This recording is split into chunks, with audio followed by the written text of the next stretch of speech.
Les amis, ce soir, le PSV Eindhoven reçoit Arsenal pour le compte des huitièmes de finale aller de la Ligue des Champions. L'occasion pour moi de vous présenter certains éléments de cette équipe du PSV Eindhoven que je trouve très intéressante. Elle a fait tomber la Juventus Turin en huitièmes de finale et je pense qu'il faut s'attarder sur certains éléments offensifs de cette équipe puisque c'est une équipe qui a inscrit 73 buts dans le championnat néerlandais. Je vais vous présenter certaines individualités de ce 11, notamment devant avec Luc de Jong qui est le principal point de fixation de l'équipe coachée par Peter Bosz. Il affiche de très belles stats, lui qui était passé par le FC Barcelone et qui est international néerlandais, et il est suppléé par Ricardo Pepi, le jeune international américain de 21 ans qui a inscrit 11 buts dans le championnat néerlandais cette saison. Et je trouve que Peter Bosz, il est assez intelligent au niveau de la rotation puisqu'il fait varier les deux profils devant. Ça crée de la complémentarité, de la polyvalence, mais aussi de la concurrence. Donc je trouve ça assez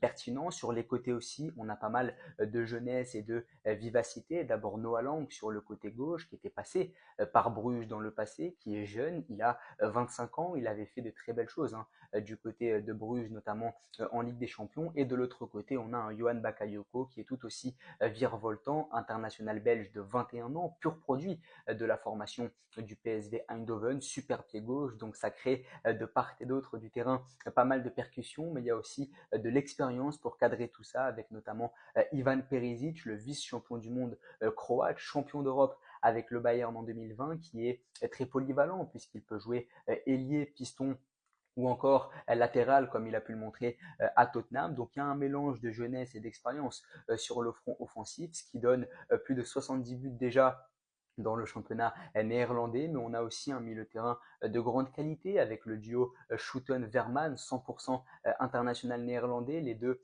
étaient présents lors de l'Euro, ils étaient même titulaires avec les Pays-Bas aux côtés de Tijani Reinders en l'absence de Frenkie de Jong. Donc on a vraiment des joueurs de grande qualité. Le PSV Eindhoven a déjà fait tomber la Juventus Turin, comme je l'ai dit, en mettant 3 buts sur le match retour. Pourquoi pas essayer de faire péter le verrou londonien ce soir, d'autant plus qu'Arsenal est privé de nombreuses individualités offensives.